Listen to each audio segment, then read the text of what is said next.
truth hurts. Maybe not as much as jumping on a bicycle with a seat missing, but it hurts. So a lot of, I think, of your like Viking homers and fanboys who are like, oh, they're in the playoffs. It's just one game.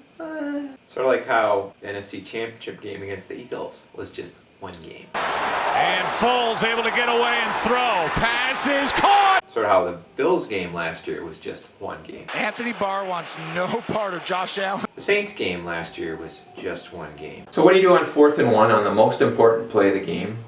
Of course, you throw to Treadwell. Sort of how the Bears game at the end of last year was just one game. Cousins is not Mitch Trubisky. Sort of how week 2 against the Packers was just one game.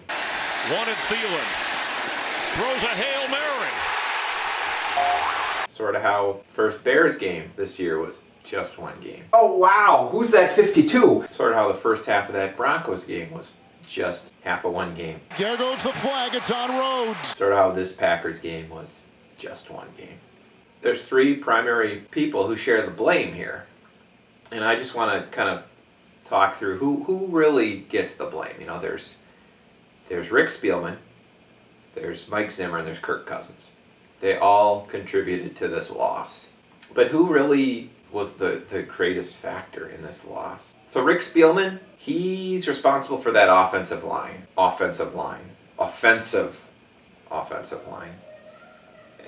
They've been horrible for years, and I think in 2017, Case Keenum's kind of playmaking ability covered for it. Cousins can't cover for it at all. So if the Vikings, say, had a much better offensive line, how much difference would it have made in the outcome? If the Vikings had a much better offensive line, they still would have come in with that idiotic game plan. They still would have lost. So, as much as I want to blame Rick Spielman, and he deserves blame, he should lose his frickin' job, definitely, but he doesn't get the most blame. Kirk Cousins, how much blame does he get? Well, if you replace Kirk Cousins with somebody better, how much difference would that have made? Well, you know, certainly nobody could have been any worse. That's for sure. Nobody could have been any worse. But, again, the game plan. It was a high school offense. Run up the middle, and then do like a low percentage pass down the sideline on 3rd down. And even on 4th down. It was beyond belief, the game plan that they went in with. Especially, your top 2 running backs are out. You have no offensive line, so we're going to run the ball. I mean, if you switched the quarterbacks, would the outcome have been different? If Aaron Rodgers was quarterbacking the Vikings and Kirk Cousins was quarterbacking the Packers, would the outcome have been different? Kirk Cousins, if he was in green and gold, would have had pretty much all day to throw. So he would have been a lot better than he was playing for the Vikings. Aaron Rodgers handles pressure better than Cousins, so he would have been better than Cousins was. But again, that game plan, I'm still not convinced if you switch the quarterbacks that the outcome would have been different. Of the 3, Mike Zimmer is the one who gets the most blame. Hands down, hands frickin' down. This has been pretty much a thing all year. So they started out the year saying, oh, we're just going to run the ball. We're not going to let Cousins lose the game for us. So we're just going to take the game completely out of his hands. And that's how kind of like the Atlanta game was. And that's, I think, how they tried to play that first Bears game. And it was just horrible. Like in that first Atlanta game, that first game of the year, they won, but he was just jittery and he was messed up in the head. Partly because of that game plan. And then they had a couple games in the middle of the year, Philadelphia game and the Lions game, where they opened up the playbook a little more. They stayed more aggressive throughout the game, and they put up big points, and Cousins was like on fire. And they completely stopped that once they got to that Redskins game. So we're just going to play the most vanilla, lame-o offense we can. And they've been doing that pretty consistently since the first half of that Broncos game. That was the same thing. It's like, we're just going to come out, stick our thumbs up our butt, tuck our genitals between our legs. Free play! Cousins dumps it off to C.J. Ham. Just let the win come to us. And once you give up that initiative, it's hard to get it back. And I don't think they can get it back at this point. You can't turn it off and then just turn it back on again. You just don't turn it off! The defense came out with a purpose. They took it to Green Bay. They came out and said, hey, we're going to win this frickin' game. We're taking control. They got, 3 turnovers in the first 20 minutes or something. Awesome. Awesome interception by Anthony Harris. Rodgers on 2nd and 18. Look at the time, and that ball is picked off by Harris. And it had zero to do with Mike Zimmer's scheme. Zero. Zero to do with Mike Zimmer's coaching. Mike Zimmer gets zero freaking credit for how that defense came out. Zero credit for how they played the week before. It has nothing to do with scheme. It is all about guys with talent making plays. Anthony Harris, Eric Kendricks, Danielle Hunter, even the guys I rip, Anthony Barr, Harrison Smith, guys came in to make plays, to make things happen. It was not the scheme. It was not Mike Zimmer's genius. It was talent. You put any other coach on this team, the effort is at least as good on defense, and it's way better on offense. So, it's Mike Zimmer. And Mike Zimmer is the Kirk Cousins of coaches. You know, they like to say, oh, Cousins doesn't show up against the good teams. Well, he doesn't. Neither does Mike Zimmer's teams.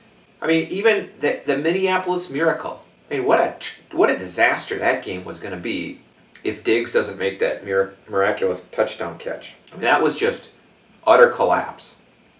And Mike Zimmer just, has the guy ever made an adjustment? It's just like, we're running up the middle with our third string running back. It's not working. Well, let's keep trying. Like, they didn't try anything on offense. There was no creativity. And then all of a sudden they do this, like, reverse pass to Cousins. Diggs trying to throw to... It's just like they had him fooled. If Diggs makes the throw, it's a big game. But it's like, why don't you just call a normal offense? Why don't you call some bootlegs, which we know Cousins is great at? No, let's run up the middle, get into obvious passing situations, do straight dropbacks. Green Bay's rushing 3.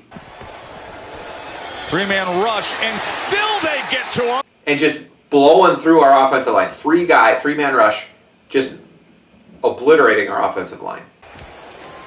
Cousins on 2nd and 6. Zadarius Smith. But we're gonna get into these obvious passing situations, straight dropbacks. We're not gonna do any play action or misdirection or anything. And it's gonna just somehow work. Mike Zimmer is the biggest frickin' idiot on earth. You know, the offense was just so out of sync in every way. Cousins, he had like 2 fumbled snaps last week, and then this week there was like a play where, I don't know if the snap came early or whatever, but it was just like Cousins wasn't ready for the snap. None of the other offensive linemen moved, but the center snapped it. And it was just a complete disaster. The whole offensive, I mean, what'd they get, like 130, 140 yards? It's just, I'm just tired of Mike Zimmer teams not showing up. Green Bay's defense is not that good, and the Vikings offense is not that bad. 90% of what happened was coaching. The lack of a game plan that made any frickin' sense. I mean, how would you feel? Let's say you're a defensive coordinator for any team. Doesn't matter if you're playing a team with a good running game or whatever. Let's say you know the opposing team is going to run up the middle on 1st and 2nd down. How does that make you feel? Does that make you feel nervous? Or does that make you say, oh, good, I just have to jam up the middle of the field and we can stop them? That doesn't make you nervous at all. What makes you nervous is if they got guys running deep. You got to cover that whole field. The Vikings are gonna play. Are they gonna play the Saints in the 1st round? I honestly don't know if I can watch that. Frankly, if the Saints, if they win that, and they would probably go into Green Bay. It's an interesting question to Vikings fans. Who do you root for if it's Green Bay and New Orleans? It ought to be an easy answer, an easy decision. I would practically put on an Aaron Rodgers jersey if that's the case. The Saints are a dirty team, just a nasty bunch of people. So that's, you gotta, if it's Green Bay, New Orleans, I'm telling you, you better be rooting for the Packers. That is maybe one good thing that came out of this loss. It's probably giving Green Bay a 1st round bye. It's going to give them home field against the Saints. Now, I think the Saints are better than the Packers, so I don't think it'll probably matter. I think the Saints probably pull that game out. But at least might give Green Bay a better chance to knock the Saints out. Because I don't give the Vikings any chance against the Saints at North. I mean, I would be surprised if it's, I don't know. I'm just